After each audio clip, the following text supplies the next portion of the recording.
여러 간들에 대해서 간드러지게 알려드리는 간들간들TV입니다. 와! 환자분들이 외래에서 그리고 입원해서 제일 호소하는 증상 중에 하나가 가려움증이거든요. 우리 가려움증의 대가 전문가 이동훈 교수님을 모셨습니다.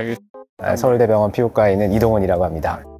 간질환이 있어도 가려움증을 유발할 수 있다고 되어 있는데요. 어떤 질환이 있으면 가려움증이 생기나요? 간 질환뿐만 아니라 여러 전신 질환이 있는 경우에 가려움증이 생겨서 오시는 분들이 꽤 있으신데요. 간 이식 후라든지 만성 간염이라든지 특히 담즙이 정체되는 그런 간 질환에서 굉장히 흔한 걸로 되어 있습니다. 실제로 가려움은 원발성 담즙성 간 경변이라든지 임신성 간내 담즙 정체, 그리고 만성 B형이라든지 C형 간염들, 그런 간내 담즙 정체 질환에서 조금 더 흔한 걸로 되어 있습니다. 그렇지만 저희가 원발 경화성 담관염이라든지 췌장암 같은 그런 종양성 질환, 간 외 담즙 정체 질환에서도 나타날 수가 있겠습니다. 원발 담즙성 간 경변의 한 60, 70% 정도에서 나올 수가 있는 걸로 되어 있고요. 간 경변이 있으신 경우에는 굉장히 좀 심한 경우들도 많이 있으셔가지고 특히 밤에 좀 심해지는데요. 그래서 주무시지도 못하고 다음날 생활도 안 되고 식후에 좀 나빠지시는 경우라든지, 좀 호르몬이랑 관련돼가지고 생리 전에 나빠지신다든지, 임신 중에 담즙 정체가 생기는 그런 질환들도 있어서 심한 경우들도 많이 있겠습니다. 간이식이나 간절제하고 나서 문화 부위, 담도를 자르고 나서 이어붙인 부위가 좁아지는 경우가 종종 있거든요. 그런 경우도 담즙 흘러가는 속도가 늦어진다든지 문화 부위가 좁아져서 담즙 정체가 생겨도 가려움증이 생길 수 있겠네요. 예, 실제로 간이랑 관련된 가려움증의 가장 중요한 매개체가 이제 담즙이라든지 빌리루빈이라고 생각을 하는데요. 이런 담즙이 좀 정체가 된다든지 아예 좀 막히는 경우라든지 그런 경우에는 가려움증이 쉽게 나타날 수가 있겠고요. 그렇지만 담즙이 좀 정상인 경우라든지 빌리루빈 같은 경우에도 정상인 경우에서도 심한 가려움증을 좀 호소하는 경우가 있으셔가지고 조금 더 연구가 좀 필요할 것 같습니다. 당뇨병, 그리고 갑상선 기능 항진증, 갱년기 등 가려움증 양상이라든지 패턴 어떤 차이가 있나요? 저희가 가려움증을 구분을 할 때 세 가지로 구분을 합니다. 첫 번째가 이제 피부 질환이 있으면서 빨갛게 되면서 튀어나오면서 이제 가려운 질환. 두 번째가 피부 증상은 특별히 없는데 가려워서 좀 힘들어 하시는 그런 경우들이 있겠습니다. 마지막으로는 가려워서 그것 때문에 피부 증상이 좀 더 심해지고 두꺼워지고 상처도 생겨서 더 가려워지는 그런 증상이 있을 수가 있겠는데요. 지금 말씀하신 그런 질환들은 이제 대부분 이제 두 번째 전신 질환에 의한 가려움증이 되겠고, 이런 가려움증들이 대부분 전신적으로 좀 나타나고 밤에 심해지고 그런 특징을 이제 동시에 갖고 있기는 한데요. 어떤 가려움증의 양상이나 부위라든지 그런 것만으로 파악하기는 좀 쉽지 않은 면이 있습니다. 간절제나 간이식 후 항달수치에 민감하다고 아까 조금 말씀을 주셨지만은 이게 얼마만큼 관련이 있나요? 특히 이제 담즙 정체가 되는 가려움증 유발 물질이 크게 이제 담즙산이 있고 또 빌리루빈이 있는데요. 담즙이 정체가 되면은 피부 내에 이제 담즙산의 농도가 이제 올라가게 되겠습니다. 실제로 혈중 빌리루빈 수치가 올라가면 굉장히 가려워하시는 분들도 있는가 하면, 그거와 상관없이 간질환이 있으신 분 중에 좀 가려워하시는 분들도 있어서 다른 가려움증 유발 물질들이 좀 작용을 한다고 생각을 하고요. 그런 것 중에서는 히스타민, 세로토닌, 오토탁신, 피물질이라는 것도 있고요. 저희 환자분들 중에요, 수술 직후나 안 그러면 수술 받은 지 꽤 오래 지났는데도 이제 수술 부위, 상처 부위가 되게 가려움 증상을 호소하시는 분들이 있는데요. 왜 그런가요, 선생님? 수술 부위가 좀 가려우신 경우는 피부의 특성하고 좀 관련이 있는데요. 상처가 좀 튀어나와 있는 경우들이 많이 있는데요. 과증식 흉터라든지 크게 생기면 저희 켈로이드라고 얘기를 하게 되겠습니다. 이제 켈로이드라든지 과증식 흉터가 생기게 되면 거기에서 이제 여러 가지 면역 세포들이 좀 늘어나고, 특히 이제 두드러기나 알레르기랑 관련된 비만 세포라는 것들이 좀 늘어난다고 생각을 하는데요. 히스타민도 내고 여러 가지 면역 물질들도 내면서 그것이 이제 가려움증을 이제 유발을 하기도 하고, 가벼운 자극만 있어도 쉽게 가려움증이 유발되는 어떤 신경병증도 좀 상관이 있다고 생각을 합니다. 저희 이식 환자들 보면 면역억제제를 복용하는데요. 면역억제제, 약제하고도 관련이 있나요? 모든 약제들이 가려움증이라든지 약물 발진의 가능성이 일부는 좀 존재를 하고, 새로 어떤 가려움증이라든지 피부 병변이 생기신다면 사실은 좀 약제가 안 맞거나 또 약물 발진 같은 거에 가능성이 있어서 좀 감별을 할 필요가 있겠고요. 그렇지만 상대적으로 면역 억제제는 너무 좀 늘어나 있는 그 피부의 면역을 조금 줄여주기 위해서 좀 사용하는 약제도 일부 좀 있기는 있어서 가려움증이 그것 때문에 굉장히 심해지거나 그럴 가능성은 그렇게 높지는 않다고 생각을 합니다. 가려움증이 보통 낮에 활동하는 시간대보다도 밤에 조용한 시간대에 좀 심해지는 경향이 있고 환자분들도 그런 증상을 호소하시거든요. 특별한 이유가 있을까요? 예, 활동일 주기라고 하죠. 호르몬이라든지 우리 몸에 나오는 어떤 물질 같은 것들이 다 나오는 주기들이 있습니다. 그래서 낮에 많이 나오는 물질도 있고 밤에 많이 나오는 물질도 있는데요. 가려움이라든지 염증이랑 관련해서 몸 안에 자체적으로 갖고 있는 이제 스테로이드 성분이 있는데 이제 아침에는 조금 올라가 있다가 밤에는 좀 떨어지는 그런 현상을 보이게 되고 항염을 보이는 그런 물질이 떨어지니까 상대적으로 염증이 좀 더 올라가고 반대로 이제 가려움증 유발 물질은 낮에보다 이제 밤에 좀 더 이렇게 올라가는 특성을 갖고 있고요. 밤이 되면 여러 가지 물질도 늘어나고 피부 온도도 올라가서 혈관도 늘어나고 피부 장벽도 좀 떨어져 있기 때문에 쉽게 가려워지는데요. 또 하나 이제 중요한 것 중에 하나는 다른 일 하다 보면 조금 안 가려우신 경우도 많이 있지 않습니까?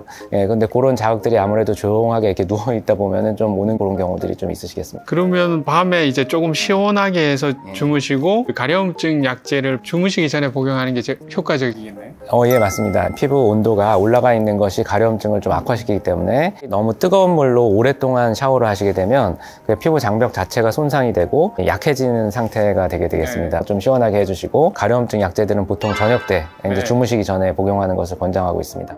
가려움증이 증상이 또 계절 변화에 따라서 달라질 것 같은데 어떤 변화가 있나요, 선생님? 여름에 좀 나빠지시는 분이 있고 또 겨울에 좀 나빠지시는 분이 있는데 여름에 나빠지시는 분들은 땀에 들어있는 어떤 성분 자체가 그 가려움증 유발 물질로 좀 작용을 하게 되겠고요.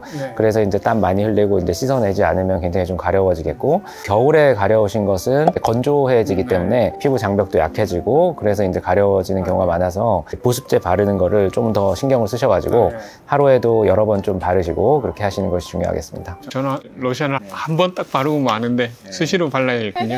항히스타민제를 많이 드시잖아요. 그게 세대별로 효과도 다르고 이제 부작용도 다를 것 같은데 선생님 간단하게 소개 좀 부탁드리겠습니다. 가려움증에 쓰는 대표적인 약제가 이제 항히스타민제인데요. 가려움증 유발되는 게 이제 붓지를 못하게 하는 약들이 되겠습니다. 첫 번째 그 H1이라는 히스타민 수용체를 막는 것이 되겠고요. 두 개의 세대가 있습니다. 하이드록시진이라든지 크로르페니라민 그런 약들이 이제 대표적인 1세대 항히스타민제고요. 옛날에 나온 약이어서 피해서 이제 뇌로 넘어가는 가능성이 좀 있기도 하고 약간은 조금 졸릴 가능성이 좀 더 높고 경우에 따라서는 입이 좀 마른다든지 그다음에 변비 증상이 생긴다든지 그런 경우가 있어서 2차적으로 최근에는 많이 사용을 하고 있고요. 2세대 항히스타민제는 지르텍, 세티지진이라든지 팩소페나딘, 루파타딘, 베포타스틴 굉장히 많은 약들이 있습니다. 비교적 졸린 것도 좀 덜하고 입이 마른다든지 변비가 있다든지 그런 것들도 일반적으로는 좀 덜해가지고요. 2세대 같은 경우에는 장기간 복용하셔도 문제는 없다고 생각을 하니까요. 본인에게 부작용이 없고 효과도 있는 그런 약제를 찾으셔가지고 필요에 따라서 좀 사용을 하실 수가 있겠습니다.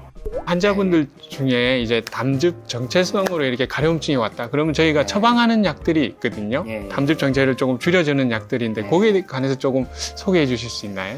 대표적인 약이 이제 콜레스티라민 같은 약제들이 있겠습니다. 담즙 정체뿐만 아니라 가려움증에도 꽤 도움이 되는 경우들이 있겠고요. 리팜피신이라고 LPA라든지 오토탁신을 좀 줄여준다고 알려진 약제를 사용하는 것이 도움이 될 수가 있는데요.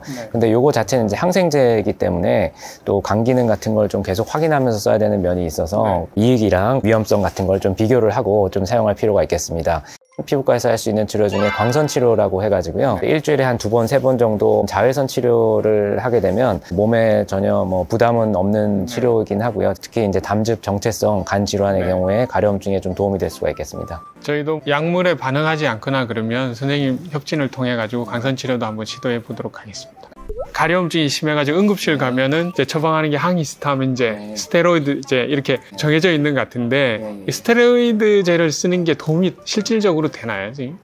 예, 스테로이드는 굉장히 강한 그 항염증제니까요. 심한 가려움증이라든지 그런 경우에 이제 경구로 복용하시게 되면 조금 아무래도 항히스타민제보다는 훨씬 좀 빠르게 도움이 될 수 있어서 급성으로 나타나는 가려움증에 좀 사용을 할 수가 있는데요. 장기적으로 특히 고용량을 쓰게 되면 내분비에 좀 영향을 미친다든지 혈압도 올라가고 혈당도 올라가고 골다공증이나 예측할 수 없는 부작용들이 좀 생길 수가 있기 때문에 피부과에서는 장기간 쓰는 것을 조금 피하고 있고요. 국소 스테로이드제도 염증이 좀 빨갛게 이렇게 올라온다든지 뭐 상처가 있다든지 네. 그런 경우에는 저희가 사용을 할 수가 있는데 적절한 세기를 적절한 부위에 사용하는 것이 중요한데요. 잘 사용한다면은 장기간 어느 정도 써도 문제가 없는 경우가 대부분이니까요. 한번 저희 상담을 해보시면 좋을 것 같습니다. 가려움증이 이제 심하게 되면 계속 끓게 돼서 상처가 나는데 이를 좀 막거나 이렇게 할 수 있는 방법이 있을까요? 저희가 가려움증 자체를 이제 긁고 싶은 욕망이라고 정의를 하거든요. 긁으면 좀 해소가 되는 것이 있는데요. 강하게 긁게 되면 이제 상처가 생기고 거기서 이제 염증이 생기면서 이제 면역 세포들이 좀 모여들고 또 거기서 가려움증 물질들이 나타나고 가려움, 긁음 순환이라고 부르는데 악순환이 좀 돌게 됩니다. 그러면은 치료가 굉장히 어려워지고 긁어서 생긴 상처가 반복이 되면서 피부가 좀 두꺼워지고 굉장히 볼록 튀어나오는 그런 피부 병변도 생길 수가 있어가지고요. 가려운데 긁지 않기는 쉽지는 않거든요. 차갑게 하시는 것도 좀 물론 도움이 될 수가 있겠고 여러 먹는 약이라든지 또 필요에 따라서는 바르는 약이라든지 그런 것들을 좀 사용을 하셔서 치료를 하는 것이 좋겠고 가장 중요한 것은 간 질환 때문에 이렇게 가려우신 경우라면 어떤 원인이 되는 질환을 관리를 하는 것이 제일 중요하실 것 같습니다. 간절제나 간이식하고 이렇게 가려움증이 생기면 가벼운 증상 같으면 이제 약물 치료로 보통 치료를 하게 되고요. 약물 치료에도 반응이 없거나 안 그러면 항달 수치가 올라가 있거나 다른 간 수치 이상을 보이면은 거기에 맞는 검사를 해서 이제 필요하면 시술을 하게 됩니다. 그러면 급격히 이렇게 좋아지는 경과를 보일 수 있을 것 같습니다.